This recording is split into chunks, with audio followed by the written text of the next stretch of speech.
क्यों कैसे हैं आप? ठीक हैं? खौफनाक चुड़ैल की किस्त नंबर 20 पार्ट 20 पेशे हिदमत है।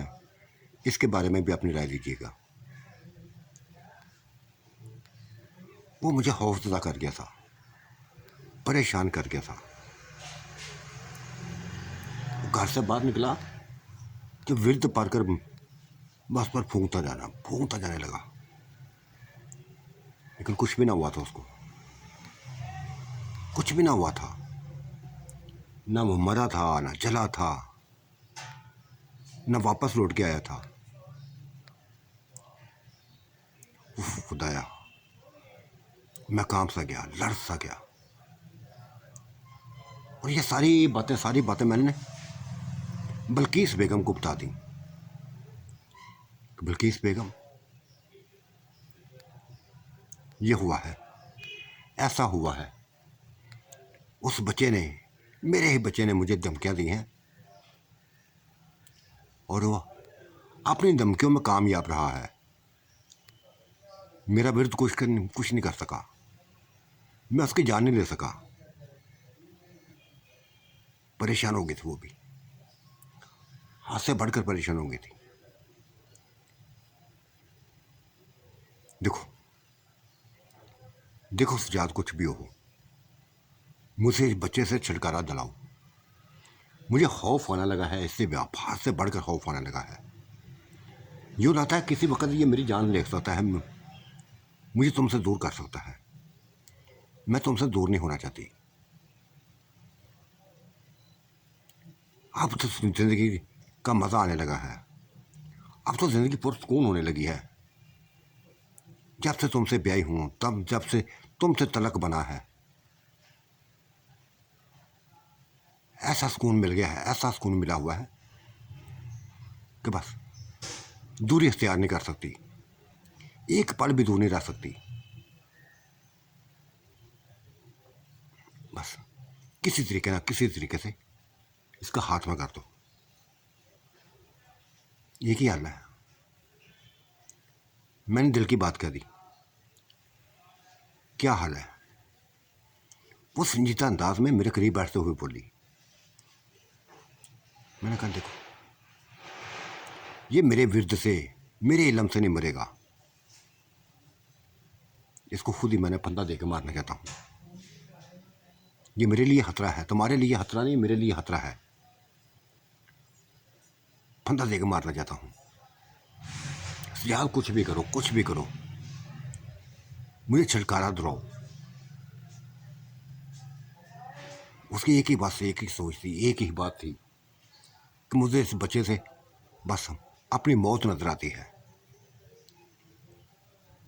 ये मर जाएगा तो मेरी जिंदगी को सुकून मिल जाएगा, मेरी सांसों को सुकून मिल जाएगा, मेरे उलझे हुए ज़हन को, परेशान ज़हन को सुकून मिल जाएगा। बात तो उसकी सही थी। मुझे भी उसके साथ जिंदगी गुजारने का मज़ा आ रहा था। जो सुकून मुझे सुकून मिलता था उसमें किसी से नहीं मिला था। वो मेरे लिए बेइंतहा कुछ थी, बेइंतहा कुछ थी।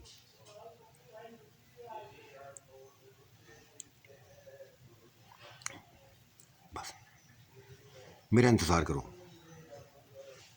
ये कहकर मैं घर से निकल आया और उसी तरफ चलने लगा जिस तरह वो बचा गया था। मुझे दूर से दिखाई दिया था, फसलों के बीच में, गंदम की फसलों के बीच में। ये हमारे खेतों में थी फसलें। किसी को न बताया था। निशा को ज़रा भी खबर ना होने दी थी कि मैं क्या करने लगा हूँ, क्या मेरे अंदर सोच है। पूरा प्लान तैयार कर लिया था। एक रस्सी अपने जेब में डाल दी थी, बस उसी रस्से से उसका फंदा बनाना चाहता था, उसका गला दबाना चाहता था, ख़त्म कर देना चाहता था।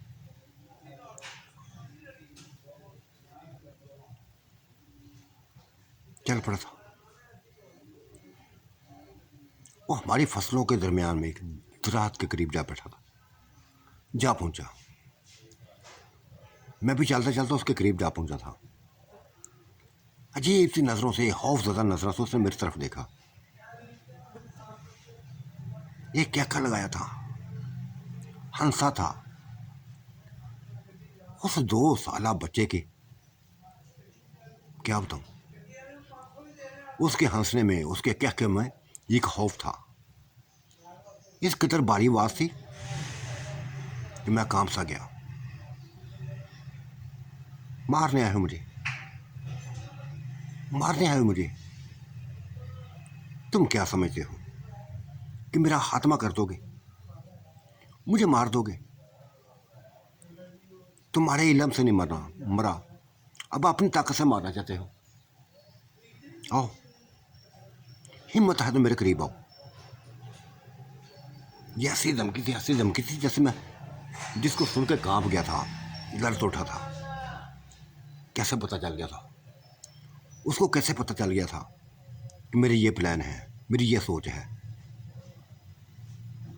मैं करीब ना हुआ था, वो कहता ही रहा, क्यों मेरे करीब, लगाओ मुझे हाथ, दबाओ मेरा गला।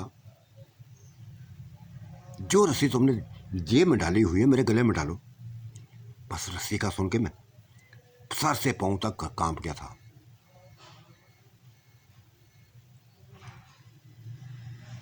यूं जैसे मैं बस मेरे ऊपर सामान गिर पड़ा हो।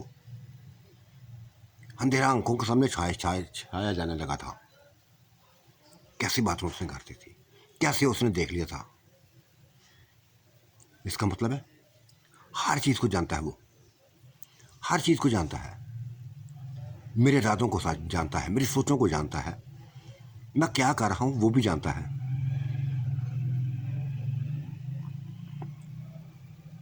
वापस लौट आया था मैं, निकामी की हालत में वापस लौट आया था। वो देखता ही रहा मुझे।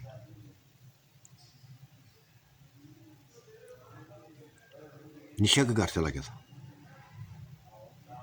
निशा के घर में पहुंचा तो आगे वो बच्चा था।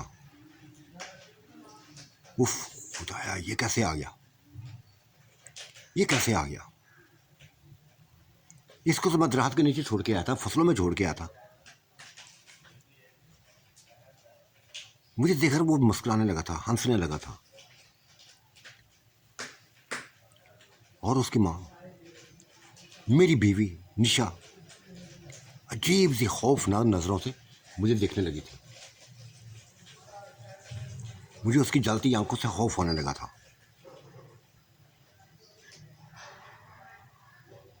मेरे करीब आई थी, कहने लगी, सुझा ये बच्चा मुझे कुछ कह रहा है। बताया है इसने कि तुम इसकी जान के दुश्मन बने हो, जान लेना चाहते हो उसकी। कब मैं जान लेना चाहता हूं, कब मैंने ऐसा किया है। इसको देखने गया था, ये हमारे काबू में नहीं आता, बागी हो गया हमसे। इसका पीछा करता फिरता हूं। जान लेने का मैं सोचा भी नहीं है कोई। तो निश्चित कैसे तुमने सोच लिया कि मैं अपने ही बच्चे की जान लूं। बता रहा है ये मुझे, बता रहा है ये एक एक चीज इसने बताई है। बड़ी मुश्किल से मैंने मुतमईन किया था निशा को, संभाला था उसको। बहुत बड़ा काम कर दिया था उसने, बच्चे ने। निशा को मेरे खिलाफ करने लगा था। हकीकत से जो उसने बताई थी, लेकिन मेरा झूठ काम कर गया था। मैंने जेबें दिखा दी, रस्सी को मैं बाहर खेतों में फेंक आया था, कुछ भी कोई सबूत ना छोड़ा था। परेशान हो गया था बच्चा, और मुझे देखकर बस हंसने लगा, जैसे शर्मिंदा कर रहा हो मुझे, हद से बढ़कर शर्मिंदा कर रहा हो।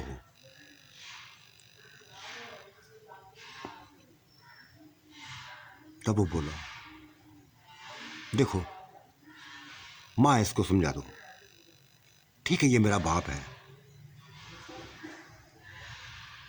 पैदा किया इसने मुझे, लेकिन अगर ये मेरी जान का दुश्मन बनेगा ना तो माँ फिर वाज़ेह तौर पे मैं कह दूँ, फिर मैं भी इसकी जान का दुश्मन बन जाऊँगा।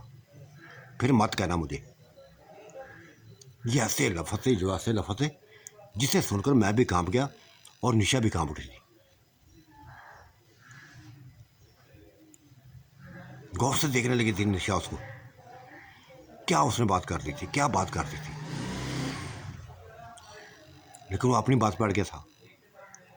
माँ जो तुम्हारा दुश्मन, जो मेरा दुश्मन जो होगा, सबसे पहले मौत का गौड़ उसको उतारूंगा, चाहे वो कोई भी हो, चाहे मेरा बाप ही क्यों ना हो। ये मेरा फैसला है, ये मैंने कर दिया है। भागते हुए माँ उसके करीब पहुंची थी, उठा के अपने गले से लगा लिया था और कहा, नहीं बेटा नहीं, ऐसा कभी मत सोचना, ऐसा कभी मत करना। ये तुम्हारा बाप है, क्योंकि इंसान है। प्यार करती हूँ तुम्हारे बाप से, बेइंतहा प्यार करती हूँ। कभी मत सोचना इसकी जान लेने का। और मैं नहीं जानती कि तुम्हारे अंदर ऐसी ताकतें कहाँ से आई हैं। कौन है जो तुम्हें ऐसी बातें सिखाता है, ऐसी बातें करवाता है तुमसे?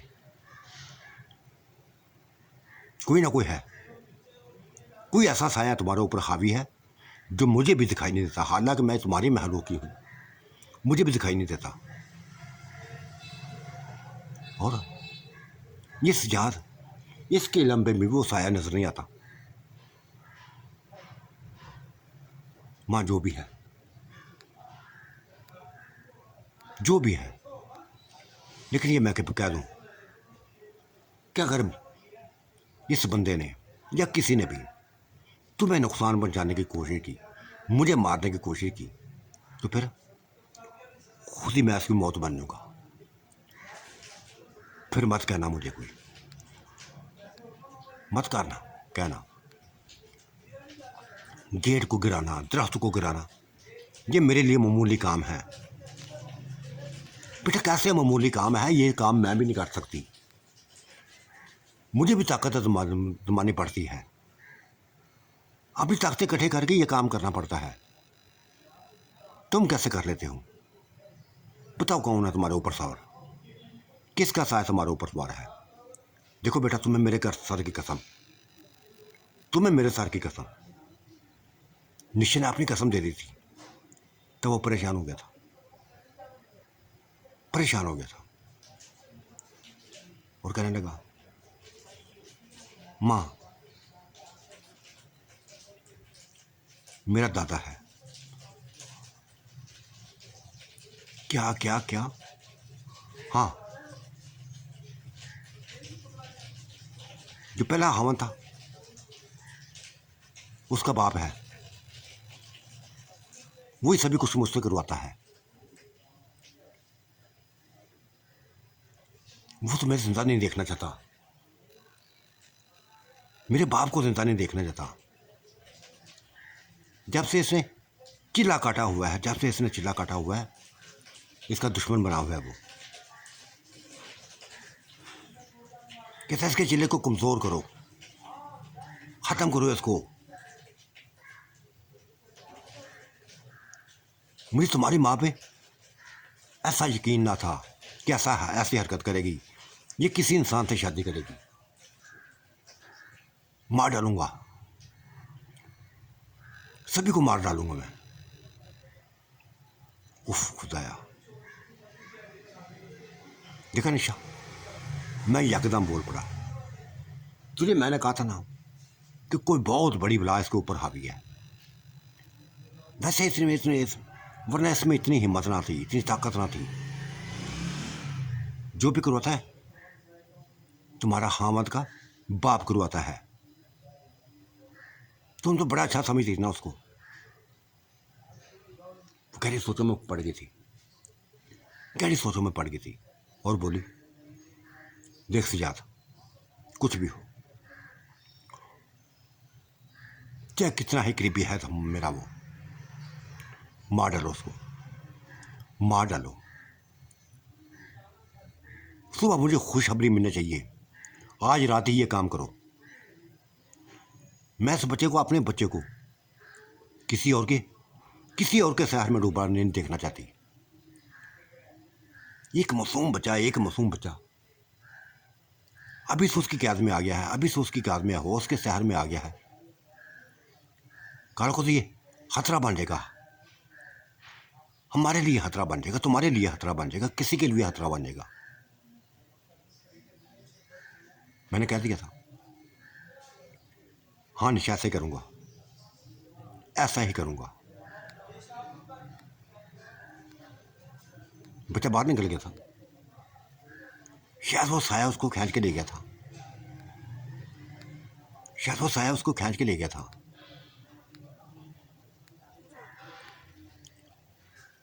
रात हुई तो मैंने बस अपना व्रत शुरू कर दिया, चिल्ले की हालत में व्रत शुरू कर दिया। और आखिरी पैर तब जाके वो मेरे काबू आया था। वो बूढ़ा, भयानक शक्ल वाला, भयानक रूप वाला आ गया था मेरे सामने, मेरे शिकंजे में फंस गया था। नहीं माफ किया था मैंने, फूंके मार मार कर जला दिया था, उसको खत्म कर दिया था। वास्ते देने लगा था, मुझे मिन्नतें करने लगा था, लेकिन एक ना सुनी थी, जला दिया था मैंने।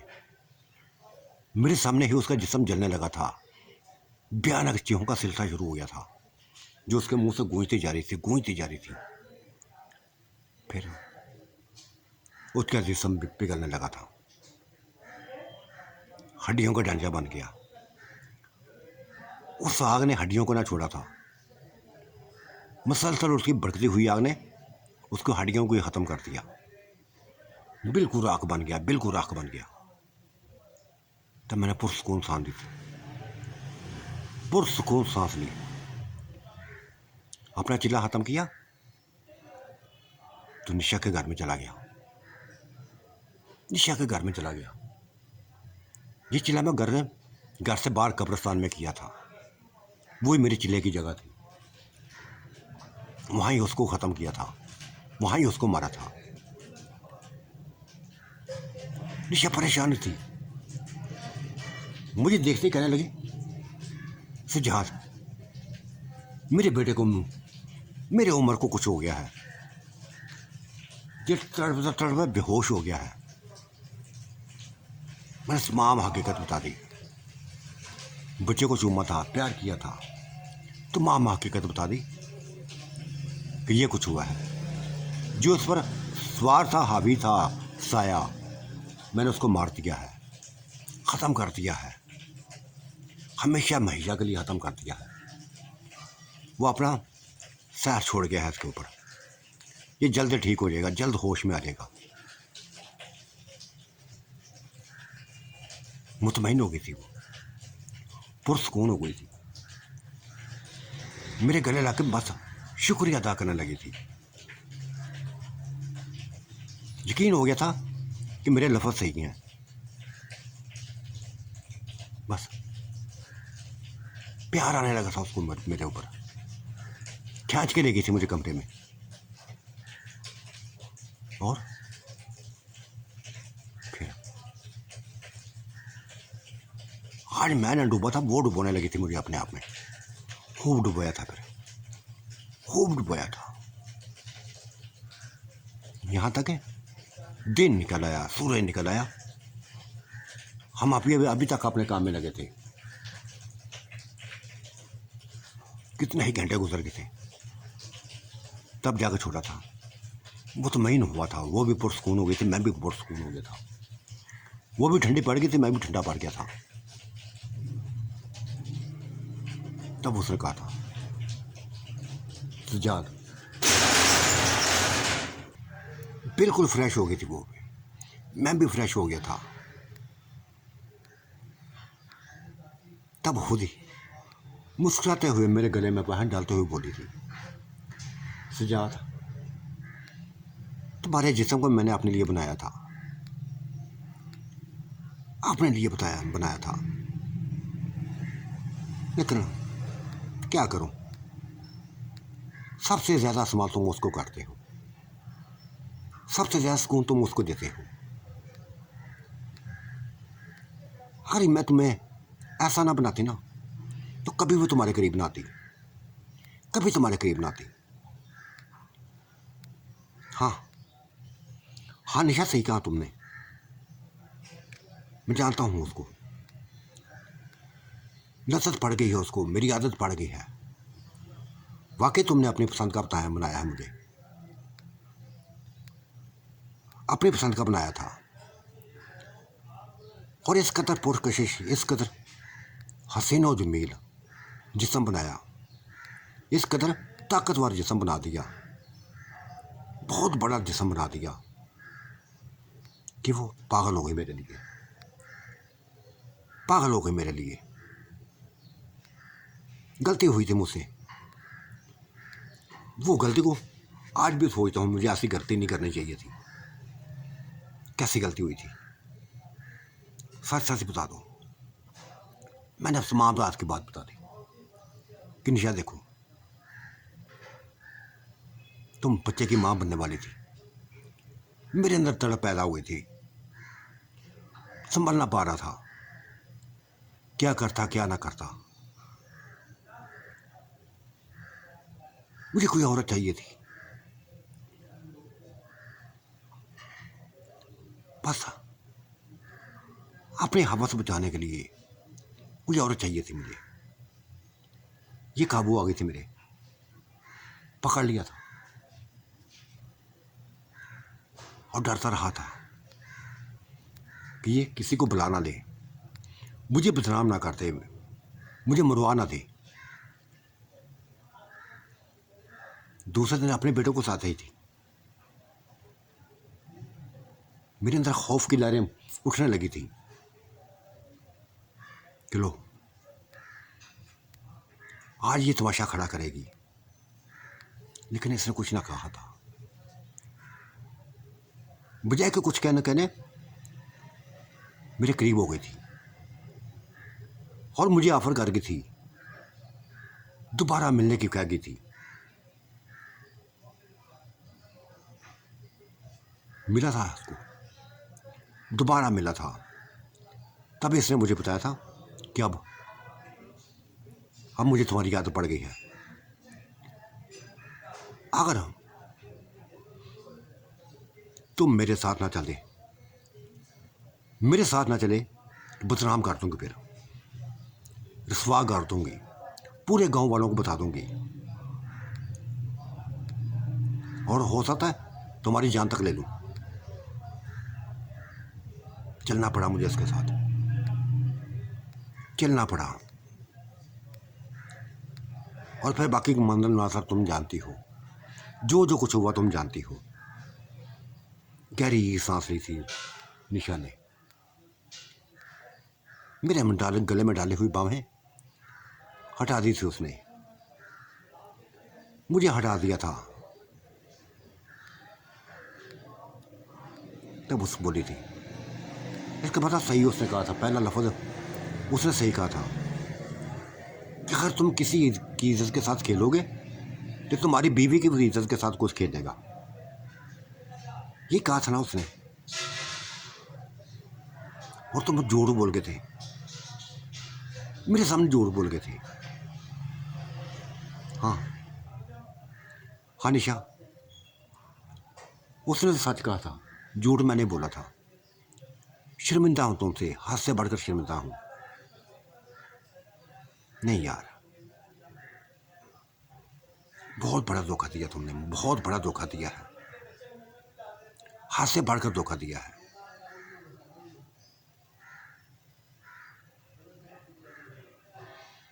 नाराज हो गई थी मुझसे, मुझे वहाँ ही छोड़कर कमरे से निकल गई थी। तो साथियों, आज का मंजरनामा कैसा लगा, अपनी राय से नवा दिएगा। अल्लाह आपका निगहबान, मेरा भी निगहबान। अल्लाह हाफिज़, बाय बाय।